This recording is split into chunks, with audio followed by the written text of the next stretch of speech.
Pepani nachedwa.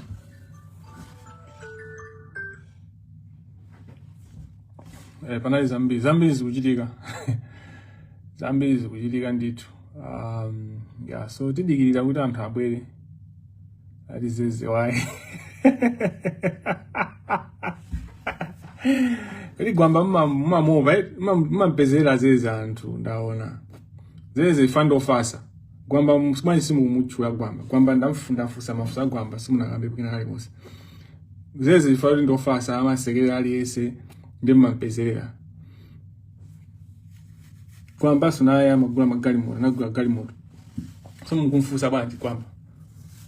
Tamia ja undepa ubangeso kaina kufusa unena kuti ma tax returns agwamba awenda bwanji funa tiziziwa and okay am I in opusa right when you're asking the right questions sa momoda yanke amayamba kunena kuti yani kwanga sanje okay chabuno tupanga sanje kuma tipase ni ma tax returns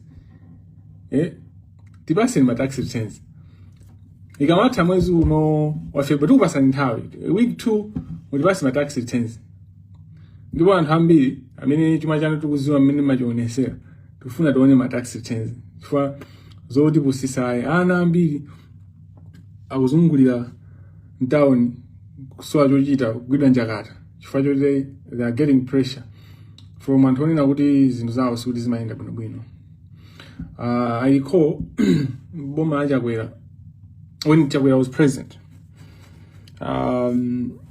Few ankasowa chifukwa choti forex chanchani kena kuthumina mina namba zoti boma labanga approve forex kuti Thai green awita na uimba antu kumati ino mwita na banjo uimba boma ndikupanga release forex kwa Thai green pamene anthu forex akulephera ku fuel wakanika for forex yomwe. Do you need any other evidence of money laundering? That was money laundering. People are laundering money using my artists, you know, and these are things that you don't need. Okay, crime right? It's very poor. It's done in a very, very poor way. Matresa makala mbili chani, like you can't explain these things. Then magamba za at breakfast magamba za battery, magamba za pension fund. Za anthu ogwira ntchito mboma mafuna ndi pange call upon FIA Financial Intelligence Agency Dr. Piminta nditi miyanu ndalama zimene zaperekedwa zigwiridwetu zisapite kwina kulikonse koma ngati zapitaso kwina muzisatire kumene koko. I know kunena kuti ndalama sizimasunta ndani ndalama zambiri choncho sizingangosuntha anthu azibweza ndalama zimenezo. Ndikhulupirira kuti chiza mwamanga kali pakati pano mmene tukamba pano asamayankheso mafoni fati kamuimbira foni timu yathu ikamuimbira anthu amapeza kuti akuyankha kusonyeza kuti sanamangidwe mufuna asokonize umboni sungasokonekera apa taona basi chonse taona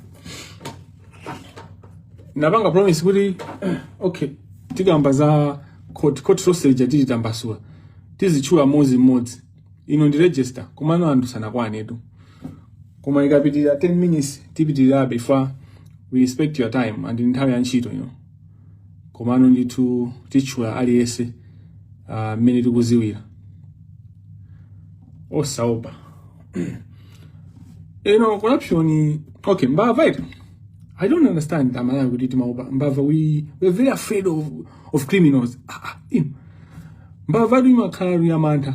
The criminals are very scared of you anthu amene mumapanga zinthu zolondola indi makaba sikwanje jemera iwaja kalibe ntendereka makala kucheuka kutantani mukapita ku lonji muzakaone amatiani ya 49 nditani lonji zimene mapita kwa nditani sinapiteko sina koma kumene kuja omwera mwakuti mukapite mukaone anyanje amangotembenuka ngana ukuwa ngana so anthu lero amakhala ndi things zimene amapanga compensate with because they're dealing with a lot of fear akaenda apako kutana koma nthawi yoti anthu okuba azikhala mwamtendere malawi yatha mbava ikhala mwamtendere izikhala mwamtendere like anthu akwena aziopa kumene and asamakhala ndi mtendere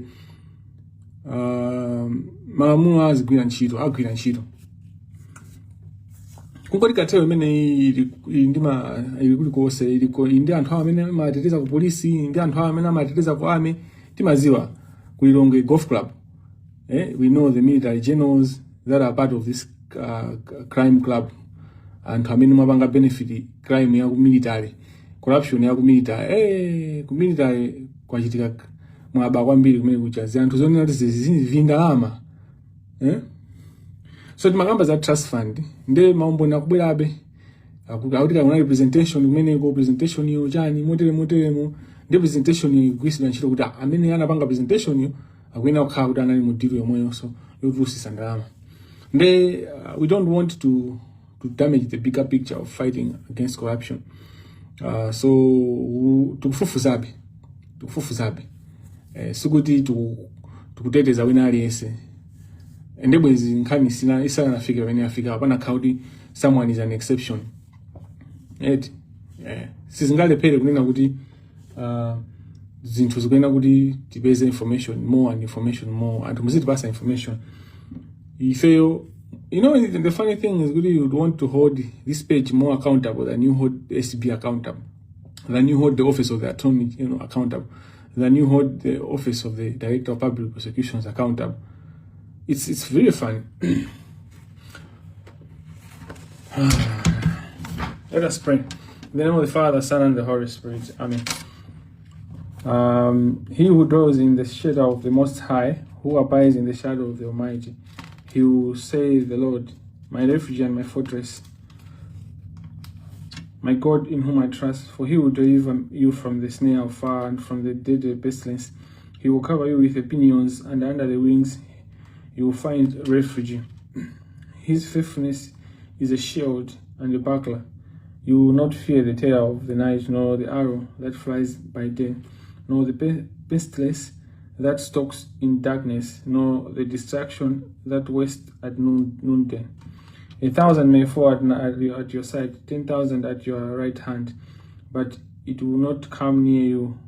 You will only look with your eyes and see the recompense of the wicked, because you have made the Lord your refuge, the Most High your habitation. No evil shall befall you, no scourge come near your tent. For he will give his angels charge of you to guard you in all your words. On their hands they will bear you up, lest you dash your foot against a stone.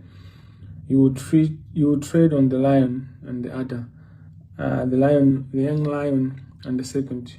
You will trample underfoot. Because he cleaves to me in love, I will deliver him. I will protect him because he knows my name. When he calls me, I will answer him. I will be with him in trouble. I will rescue him and honor him. With long life, I will satisfy him and show him my salvation. Amen.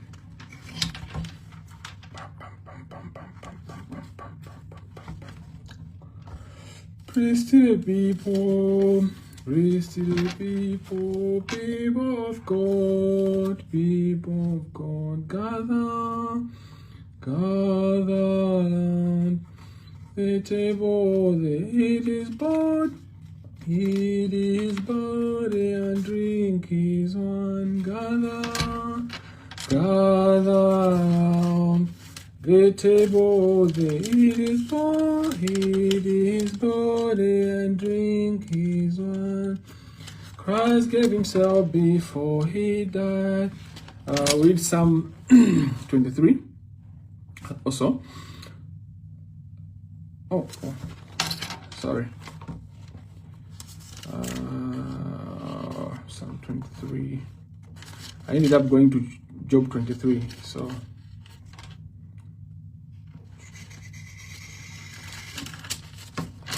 yeah. Psalm 23. The Lord is my shepherd, I shall not want. He makes me lie down in green pastures. He leads me beside still waters. He restores my soul.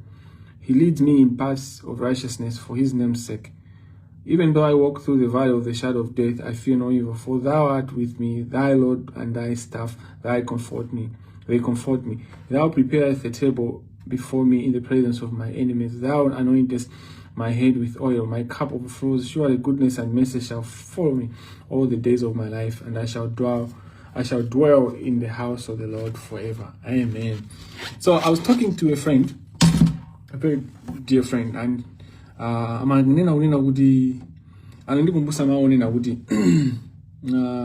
Jesus says he amina kufuna kupulumutsa moyo wake azawutaya, ndipo amina kufuna kutaya moyo wake chifukwa cha ine azawuteteza kapena azawupeza, and all that. It's a very powerful scripture for me and for all of us when we are taking initiatives like this, when we are putting all our life, even those people that are sharing information from all parts of government and private sector, it's a sacrifice that you're making, and it's a sacrifice that we're making, but it's for the good of the nation and those that are to come. Ninapanga promise kuti panova tikambirana za high court yose chifukwa za court yose, Supreme Court tiyambira ku Supreme, kenako tibwera ku High Court, then tizathera ku Industrial Relations Court. Mwina kusogolo kusodizapanga Magistrate Court, mwina tizaona ngati zakhale relevant. Izi tikupanga chifukwa choti nizofunikira, chifukwa choti nazoti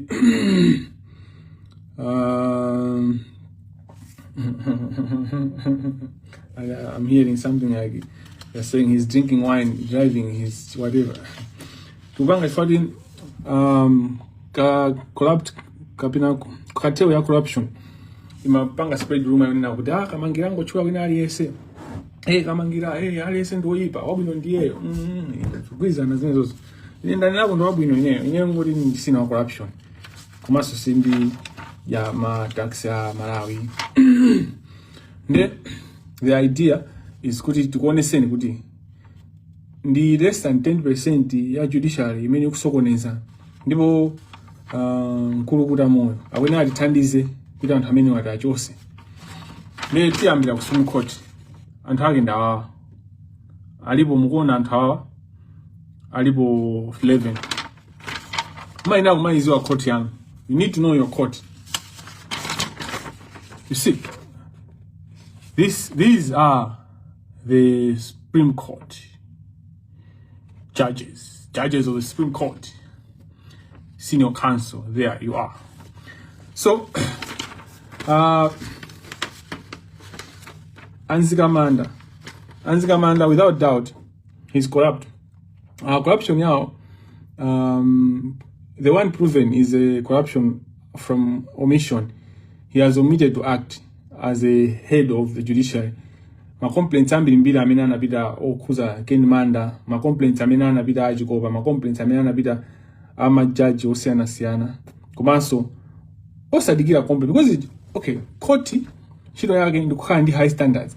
So it doesn't have to wait for complaints. It has to show kuti zinthu zikuyenda bwino. It's even worse when there are complaints filed by individuals, by institutions like FIA, Financial Intelligence Agency, by Malawi Law Society, which is sometimes acts like Malawi Lawless Society, and the Chief Justice remains quiet. It means the Chief Justice ama olimpikisa ziphuphu kapena amaja nawo kapena sonausa ali mutiru momwe kuti amabweresa so ziphuphu zawo. Ndi amenewa akwena kuti ayankhe milandu Kamangila. Apa ndenda Deputy Chief Justice Ajikoba. I didn't know the ndi love mo po chikoba. Po linde ndrochuka kwatu. Love mo po chikoba. One day he's the ring leader. Melinanina is a prince of corruption. I need not to say so anymore on him. Akapanda corruption yokayokai. Amene one day ndi chimodzimodzi ndawo. Khani kapanda kupita kwa ya kuchikopa ku Supreme Court panopa imapita kwa kapanda kapena kwa madisi. Izi muthu khoza kupanga investigate. Ama journalist anthu ama investigation ACB mubange investigate zimene ndikunenazi. Naye waso kunena. Ndikamaliza izizi ndikapeza nthawi. Ndikuyilembera ACB. Ndikuyilembera ACB, ndikuyilembera so Minister of Justice. Komanso ndikuyilembera OPC, Office of the President and Cabinet.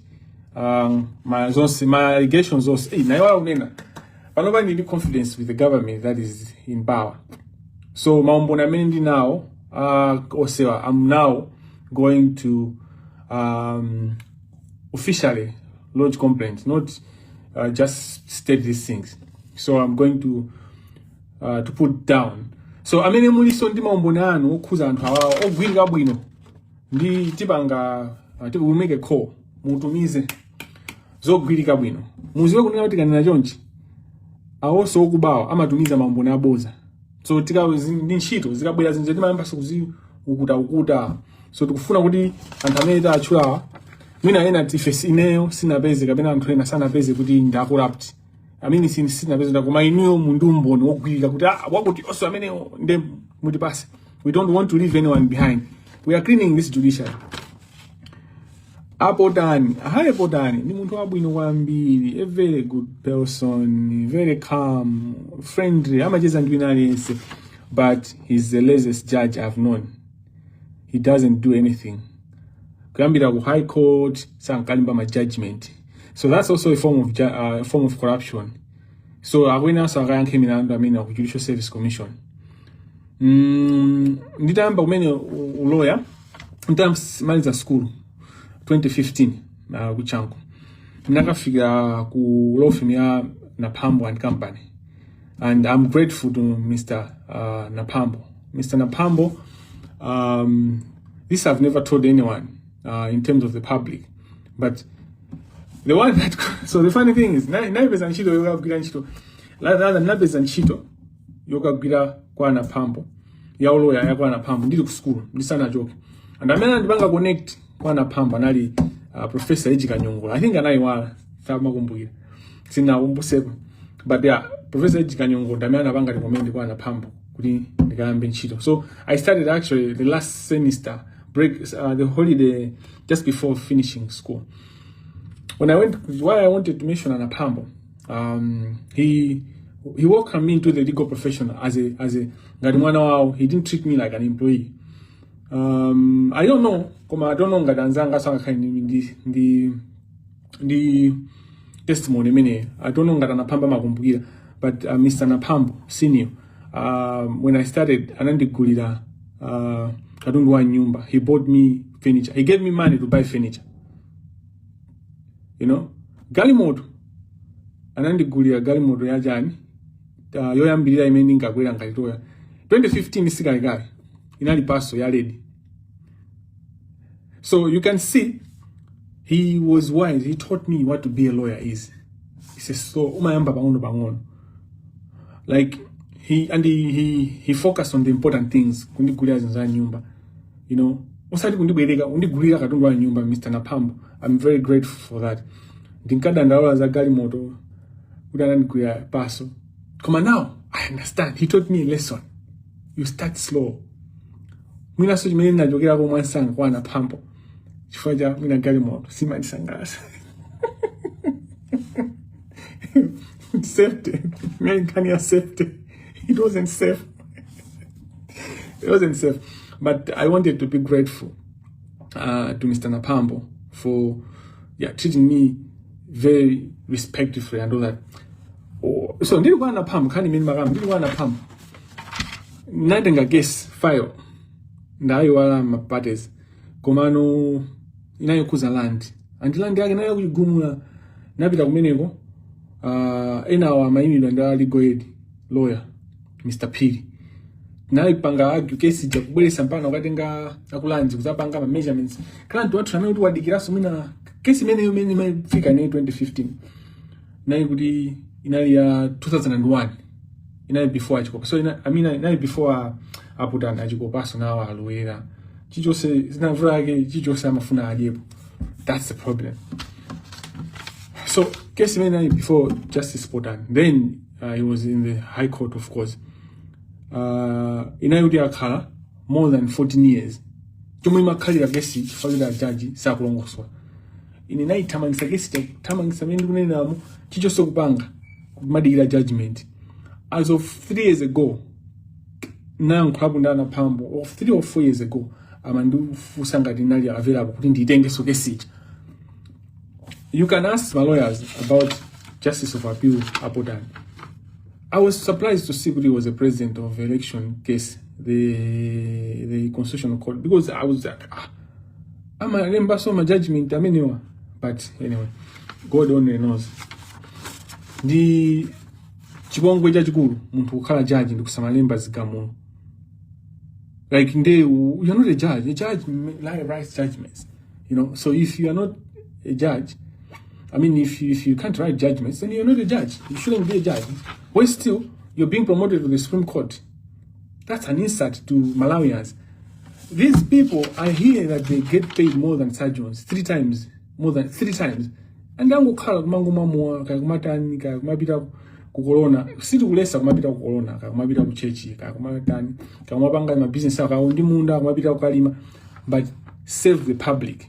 So abodani agwena so yanka milandu yo salemba zigamu andi maloya andi magesa ambili apa Justice Nelson Katsala, Senior Counsel, brilliant. Sinanvebo za corruption. He's also a brilliant judge. He writes very good judgment. In fact, Katsala ndamela nalemba kunena uda ambeta ndi muntu wakuba kapena kuti clients amanena kuti tikapita kwa ambeta amaziwa kugula majaji. So anani napo kalekale kuti ambeta si muntu olongosoka. Chifukwa kuti client amaziwa kuti ambeta mukapita kesi yawo abanga judge shopping abanga za nyamata patown. He's a brilliant judge. And hizo foka zao komano siza kubai kapena so salim amalemba ma judgments zao mutawi yake. He's one of the people that can be a chief justice. This one actually. Panopa this are present. Katala can be a chief justice. Next is Justice Ivy Takamanga, Senior Counsel. A brilliant judge. No corruption. Another candidate was Chief Justice. Afa mwina mwage Asbambo ajaira kwambiri. I think Akamanga atakudithandiza. Ankandawire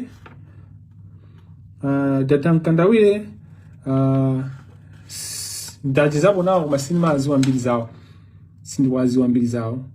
Yeah, but I've read his judgments. He writes very good judgments. So I will not make suggestions on his character in terms of corruption because I don't see none available.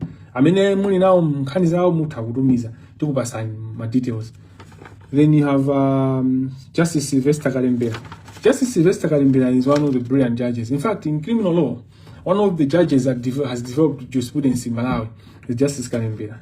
Libe ngambali corruption innocent and available. He's a brilliant judge. Amapunzisa so kwambira minimum maskulu siana. Adajoka ku high court kwa South Supreme ninadandaula because in my work in prisons, Judiciary prison, when I find a case, I knew that ifika itafika mansanga kwa Kalembera and Kalembera will write a well-reasoned judgment. You know, in criminal law, ada adithandiza kwambiri. Senior Counsel, Justice of Appeal.